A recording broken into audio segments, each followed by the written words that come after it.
Eu tenho o prazer de receber nessa oportunidade Luiz Carlos Porto, pastor Porto, conhecido na nossa cidade, na nossa região, e que hoje à frente aí da Secretaria de Estado Extraordinário da região Tocantins, e a gente vai conversar um pouco aqui, vamos bater um papo. Pastor Porto, sempre é bom te ver e é bom recebê-lo aqui nessa oportunidade. Boa tarde.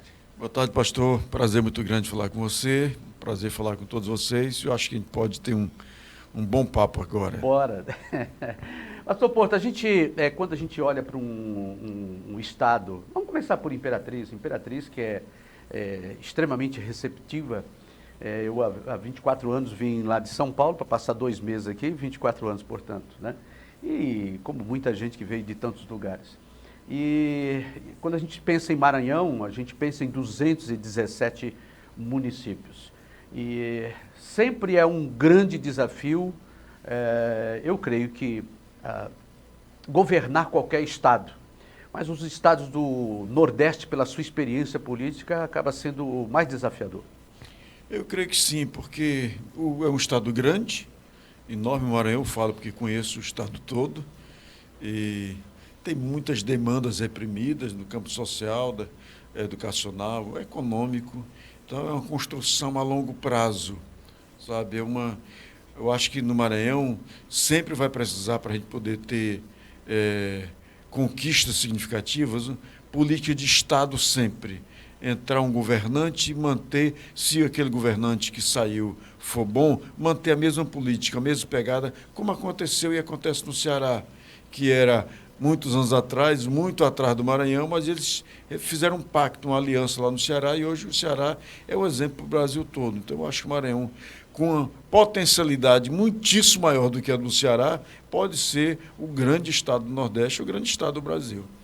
Ou seja, essa questão, quando a gente fala política de continuidade, e claro, continuar aquilo que é bom, é muito difícil a gente ver essa unidade, união, ou seja, talvez aí seja uma das exceções, ou se não, a exceção no Brasil. Pois é, eu acho que, como eu falei, o Ceará é um exemplo muito bom, é um exemplo para o Brasil todo nesse sentido, independentemente de partido que governa o Estado, certo? Seja de esquerda, do meio ou de direita, eles têm uma aliança entre eles para fazer história do Estado, uma história positiva. Então, é um exemplo, e eu acho que é possível fazer isso no Maranhão, e está saindo um governador, e vai assumir outro daqui uma semana, daqui 10 dias, e pode continuar muito bem, e a gente pode ter resultados mais significativos, e quem entrar depois também tem que manter essa ideia. Basta a gente carregar, historicamente, esse fardo de ser um Estado empobrecido, apesar da riqueza tão latente por onde a gente anda. O que a gente se ressente, por exemplo, na cidade como Imperatriz, e você tem uma vida aqui em Imperatriz, na política, já passou por várias instâncias da política, conhece os meandros, os bastidores da política. Uma das coisas que a gente ressente é justamente muitas vezes essa divergência, por exemplo, caso de Imperatriz mesmo, entre Estado e município, né, politicamente falando. E há um ditado indiano que diz que quando há briga entre 2 elefantes, quem paga o pato é a grama. Né? E eu creio que é justamente isso mesmo. A gente vê muitas vezes um puxa para lá, outro puxa para cá, e a necessidade não sendo suprida. Você que já passou, não somente desse governo, a gente vê os governos isso acontecendo. Isso é verdade. Eu lamento profundamente que essa seja uma prática na cultura brasileira. É claro, eu tenho que dizer aqui para todo mundo que mesmo essa divergência entre município e governo estadual, o governo do estado tem procurado ter uma atenção especial para com a Imperatriz desde o início do governo, há 7 anos atrás. Entretanto, eu entendo que se houvesse sincronia, harmonia, a cidade poderia estar melhor, a gente poderia ter tido avanços mais significativos, e não esse ambiente que às vezes está tão ruim na nossa cidade. Como imperatrizense, eu quase não me posiciono publicamente, e deveria fazê-lo, porque eu sou um gestor público também, um servidor público, filho da cidade, mas é um ambiente muito ruim, que traz assim, uma desesperança para muita gente. Eu gostaria que a gente tivesse a sabedoria, a inteligência em nível de de Imperatriz, de Maranhão, de Brasil, para juntar as potencialidades, aquilo que é bom na sua capacidade, na minha, a gente pensar na comunidade, na sociedade, no bem-estar das pessoas. Porque, assim como o Maranhão é o grande potencial do Nordeste, o Brasil é a riqueza do mundo, é o Brasil, é o celeiro do mundo, o Brasil que alimenta o planeta quase todo. Não é? Então, um Brasil unido, com políticas públicas inteligentes e harmonia entre os três poderes e entre o poder executivo, federal, estadual e municipal, poxa, a gente pode sair desse opróbrio histórico que é o Brasil, comparado com os Estados Unidos, que nasceram juntos na mesma época, não é? Na mesma parte do planeta, e os Estados Unidos são essa potência na economia, na educação, em todos os sentidos, e nós estamos atrasados com um PIB que não representa nem 10% do PIB dos Estados Unidos.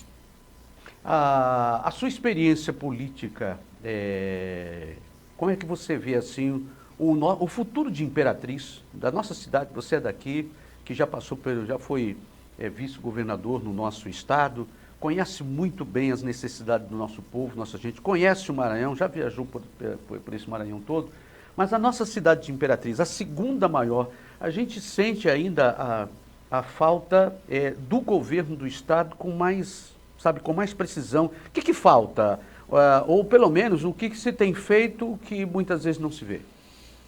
Olha, aqui em Imperatriz, por exemplo, a questão do governo do estado. O governo do estado vai deixar talvez a sua maior marca, que a maioria da população não sabe e acha que não é, que é a criação da UEMASU, uma universidade nossa, aqui de Imperatriz, aqui da região, que foi uma luta muito grande para ser aprovado lá na Assembleia Legislativa. O pessoal, alguns deputados, ironizavam: Imperatriz tem gente capaz, mestres e doutores para tocar a universidade, tem capital intelectual para cuidar da universidade, e foi criada a universidade, está aqui com curso de medicina, que é o novo curso da universidade. Então, isso aqui vai formar mão de obra, sabe? O EMASU é um grande símbolo de como deve começar uma sociedade a se desenvolver, pela educação.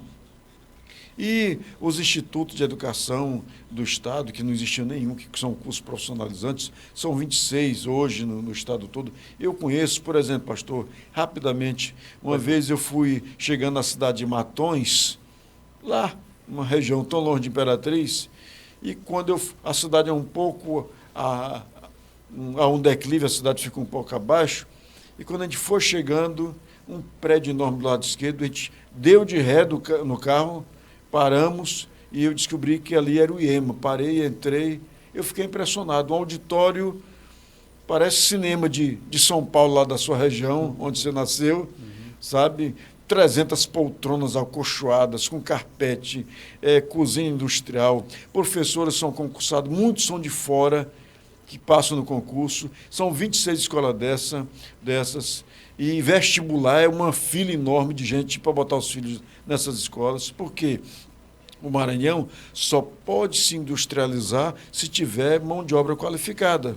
Então, esses IEMAs, que são 26, não era nenhum, estão produzindo, oferecendo para a sociedade profissionais em várias áreas. Tudo isso é longo prazo, é uma semeadura que se faz para, como eu falei, um governo de continuidade vai fazer com que o próximo passo seja melhor, de tal sorte que a gente pode depois colher os frutos, seja em Imperatriz, seja no estado todo. A sua Secretaria de Estado, que olha para a região tocantina, que balanço você faz aqui da nossa região tocantina? Olha, a secretaria foi criada, ela é a única secretaria no governo Flávio Dino, a única secretaria regional. Por quê? Porque o governador considera, e já falou várias vezes publicamente, que Imperatriz não é a segunda, é a outra capital do Maranhão. Se é a outra capital do Maranhão, a região tocantina talvez seja, sul do Maranhão, a região mais importante economicamente do estado. Então era importante ter uma secretaria que representasse o governo aqui. Então, há uma relação muito boa das cidades da região tocantina, são 22 cidades, que nós englobamos dentro da nossa secretaria, uma relação muito boa dos municípios, dos prefeitos, com exceção um pouco Imperatriz, mas a cidade tem relação boa com o governo do estado e a gente procura levar as demandas. Por exemplo, ontem eu fiz uma caminhada até São Pedro da Água Branca para olhar a estrada. Fui até lá, fotografando, olhando, parando, falando com os prefeitos, com as pessoas, e já falei com o governador, com o secretário Cleiton Leto, porque é chuva muito forte, então muitos caminhões pesados naquela região. Então é o meu trabalho de olhar as demandas, olhar as obras que são feitas em cada município, se está atrasada, se a empresa saiu, se está adiantada, e eu mando para os secretários na área de saúde, em qualquer área. Então, o meu relatório nós estamos tentando, enquanto secretaria aqui da região Tocantina, representar, junto com a Agensul, representar o governo do estado aqui nessa parte do Maranhão. Uma coisa bem local aqui também, e talvez se você não tiver a resposta, pelo menos encaminhar uma solução. Pedro Neiva de Santana, ali foram tirados os semáforos e é uma cidade, na cidade é uma via muito perigosa. Sabe como é que está essa situação? Se vão entregar para o município ou se o governo continua para que possa ter uma via de suma importância que corta não Imperatriz, começa aqui em Imperatriz, mas corta muitos outros municípios. Há alguma coisa nesse sentido? Eu estou indo agora, segunda-feira, para São Luís, vou ficar mais ou menos uma semana, até para essa questão da posse do novo governador, da despedida do atual governador, e tenho algumas pautas para tratar em algumas secretarias e com o próprio governador, e uma delas é essa questão da Pedro Neiva, novamente a questão da segurança, a visibilidade, etc., e obviamente com o governador e com o secretário da pasta. Muito bem. Bom, pastor Porto, eu quero agradecer. Agora, só uma coisa, você também faz um trabalho aí junto às igrejas. Como que é esse trabalho aí de contato com as lideranças de igreja? Pois quando o governador me convidou para assumir a secretaria lá em São Luís, depois esta aqui, uma das minhas funções é fazer essa parceria do governo com entidades filantrópicas e a maioria delas ligadas à igreja. Então, nós criamos um programa chamado Maranhão Solidário, são 170 entidades filantrópicas, a maioria ligadas às igrejas, como eu falei, que recebem até R$15 mil todo mês para ajudar no trabalho delas. E acho que 50% dessas entidades trabalham com pessoas que têm dependência química, e aqui nós temos 3 entidades em Imperatriz que recebem, que participam do programa Maranhão Solidário, e eu dou graças a Deus porque Deus me deu a graça de pensar nisso, de preparar o projeto, entregar para o governador, foi para a Assembleia Legislativa, foi aprovado e foi implementado, e tem 170 entidades de todo o estado do Maranhão, que trabalha com idosos, com crianças, com esporte, com música, com pessoas que estão lutando contra as drogas, entidades que lutavam para sobreviver, agora recebem até R$15 mil todo mês na sua conta para ajudar a fazer esse serviço, porque o governo do estado sabe que reconhece que há esse serviço e essas entidades precisavam de ajuda. E outra coisa, para encerrar, é uma política de estado. Entra governador, sai governador, mas o programa Maranhão Solidário vai continuar existindo, essa parceria do governo do Maranhão com as entidades filantrópicas e a maioria, repito, ligadas à igreja evangélica e católica. Muito bem. Bom, quando você estiver, portanto, lá nessas demandas, né, reforçar a infraestrutura, a ajuda maior para aqui, para a nossa cidade. Só os recursos de Imperatriz, a gente sabe que não dá para recuperar essa cidade, nós precisamos de ajuda do Estado, nós precisamos de ajuda federal, inclusive nós tivemos, até o presidente do Senado esteve recentemente aqui, para estar carreando recurso, vendo a realidade.